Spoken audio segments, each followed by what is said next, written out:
मुंबईमधील Kurar police station हद्दीत मोहित सुनील मन्ना या फिर्यादीची बजाज पल्सर मोटारसायकल चोरीस गेल्याची तक्रार कुरार पोलीस स्टेशनला दाखल होती। सदर दाखल गुन्ह्याचा तपास कुरार पोलीस ठाण्याचे वरिष्ठ पोलीस निरीक्षक शशिकांत जगदाळे यांच्या मार्गदर्शनाखाली सुरू होता।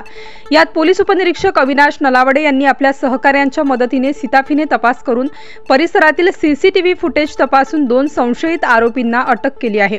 अटक केलेले संशयित आरोपी मोईन यामीन कुरेशी वय वर्ष 24, मटण विक्रेता, पत्ता प्लॉट क्रमांक 8, दुर्गा सेवा संघ, शिवाजीनगर, गोवंडी, मुंबई।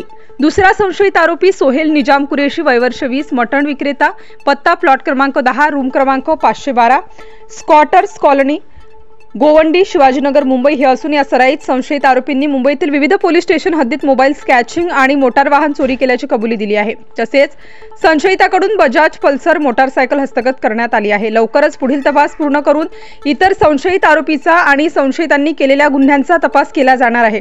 सदर गुन्ह्याचा तपास कुरार पोलीस स्टेशनचे वरिष्ठ पोलीस निरीक्षक शशिकांतजी जगदाळे यांच्या मार्गदर्शनाखाली पोलीस उपनिरीक्षक अविनाश नलावडे व पोलीस हवालदार हवाळे, पोलीस कॉन्स्टेबल जाधव, तांबे, मांडवे, पगारे आदींनी तपास करत सराईत संशयित आरोपी मोईन यामीन कुरेशी आणि सोहेल निजाम कुरेशी यांना अटक केल्याने त्यांच्यावर अभिनंदनाचा वर्षाव होत आहे।